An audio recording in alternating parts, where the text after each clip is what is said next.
Boys and girls, men and women, marketing, the next step. Or steps. I don't know, man, it's just gonna be fun. Welcome back to Trading in Eve Echoes. If you didn't see part 1, then I would probably post it here, or here, or here, or here, or nowhere. Now, why do I say that? I mean, I'm gonna be down in the corner, so pointing down here doesn't make sense. But anyway, I will link it in the description. You can click on it, and then you can come back to this one.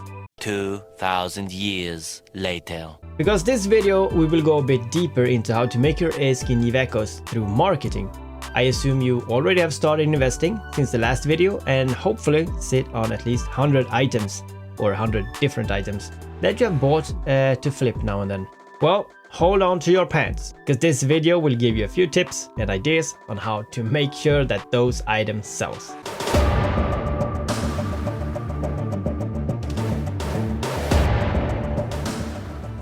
As a new trader, you might think that all you need is items on sale at any time. So maybe you keep putting your items on the market when you shouldn't, because this is a bad idea. And it's also a move that will make you lose all the profit that you make. You see, having 100 items for sale and selling 30 will give you the profit for sure. But then maybe you forgot the fee that you already have paid for the 70 that you didn't sell. In the long term, you're making a lot less risk. First off, you need to sell a smaller numbers to make sure that you sell your items. This is why you see some traders sell 2, 4 or maybe 8 items, while other people sell 40, 70 or 100 items. You might now think that is an easy indication to separate real traders from, well, those who just want to get rid of some stuff. And to some extent, that is true. But it's definitely not the full story in those items. Let me try to explain when you can sell a lot and when you should sell a few.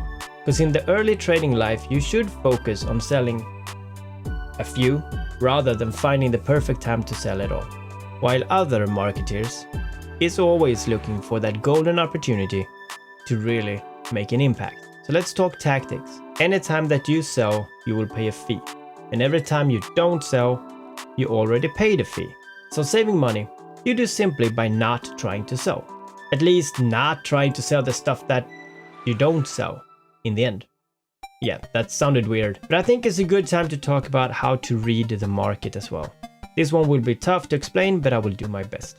Let's say that the market looks like this. If the item has many but low volume of items out, this can indicate that the item is highly active, or it can be less demand for it.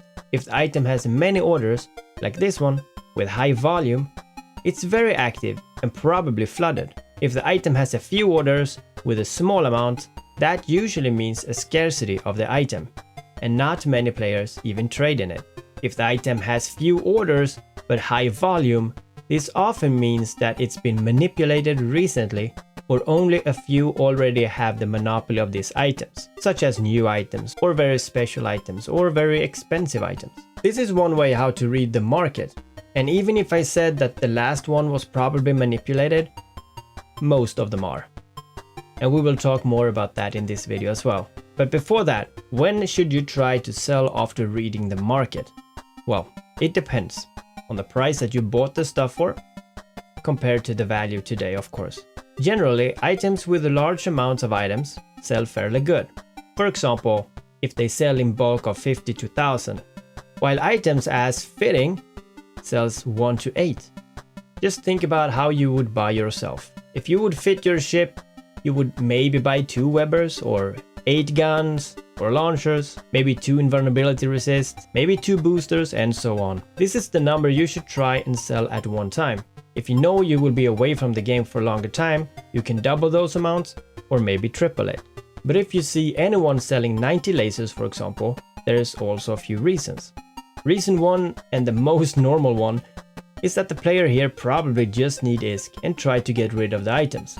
And this can be a good way to invest and buy them up.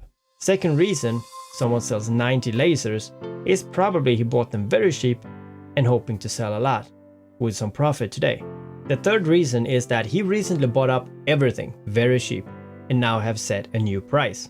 And to be able to know what to do is all about knowing older prices and what sells a lot and what people use pretty much. you can check my pricing videos to get up to speed. I would post it here, or yeah. I don't know how to do that. I'm too bad at YouTube.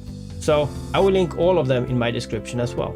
2,000 years later. But let's talk about what to do in those situations. Let's go back to the recent examples. If the item have many orders with high volume, it's probably active and flooded.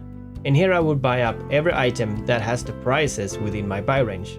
If the item has a few orders with a small amount, that usually means it's a scarcity of the item. I would either sell if the prices are good, or I would try some manipulations. I would buy everything up and set myself a new price. If the item has a few orders but a high volume, this often means it's already been manipulated. And here, if I see that it has been manipulated, I will, if the prices is right, undercut that trader and be very alert of that item for the next few days, trying to sell as much as I can as possible and trying to make sure that he doesn't sell. Because it's not necessarily important for me to sell, but it's important for me that he doesn't sell. Because if he doesn't sell, then it's more likely that he will not manipulate again, since he lost a lot of ISK. Now, if an item is cleaned out, that pretty much means that when you search for an item and you don't find anything, then I would put a new price on it, selling maybe one item at a quite high price. And if I find items that seem volatile, which means big difference between prices, for example, someone sells something for 50 million and then someone below that sells for 20, someone below that sells for like maybe 7, and someone below that sells for 2, I would try to push those prices even lower with 1 or 2 items. This forces all others to go lower than me, and I will wait until the prices is right, and I will buy everything later. In all cases, I will check the buy prices. If there is many players who has buy prices, that generally means that even more is working to sell the items as well. This is market PvP in its glory, knowing when to buy and when to lose some ISK so that others lose more. It's kinda like noobs. You kill your cap and you hope that others' cap dies first, and in this case cap is ISK. But one more question still lingers. When should you try to sell a lot? And the answer is never. Or well, unless you know that the prices have settled at a higher price value than you bought it for. And I mean higher. For example, if you bought stuff at 200,000 and now today the prices is at 2 million, and you know that 2 million is quite steady, you can try to sell a bunch at 1.6 million. Because you already made a lot of money. And this is also in the hope that other marketeers will buy it to keep the high price up. So you probably sell it quick. This happens all the time, and the value is still value no matter how much it is. It is all a perspective. The biggest and the hardest part with trading is that we have an idea what something is worth. What we don't know is what other people have set their prices at. Even if you sell expensive or what you think is expensive, someone else might feel it was cheap. That's why you see people buy stuff for 50 million and next week it's at 2 million. People have no idea, or they do have an idea but they don't buy frequent enough so they see the cheap prices. Or they just have a lot of ISK and they just need the item. So keep buying and selling and utilize this knowledge to make even more ISK in New Eden. And here is a quiz for you guys. You can do it! Some of you guys follow my videos very tightly and I do really enjoy that. And as you know, I have giveaways in most of my videos. Some of them are very hard to figure out and some of them are very easy to figure out. But I will give away a faction frigate to anyone, my last 2 ISK numbers that I usually set when I sell items. If you don't know what that is, I've been talking about that before and I've actually said what my numbers were. I do change it around, but it doesn't matter which one you get right. But if you know my 2 last numbers that I usually have, or did have back then, because I changed it up as I say, type that in the comments and you can win a faction frigate. And this is not just one time. I would give faction frigates to, I don't know, a bunch of people. So if you know it, just type it in the comments and I will give you that as a thank you for watching my videos.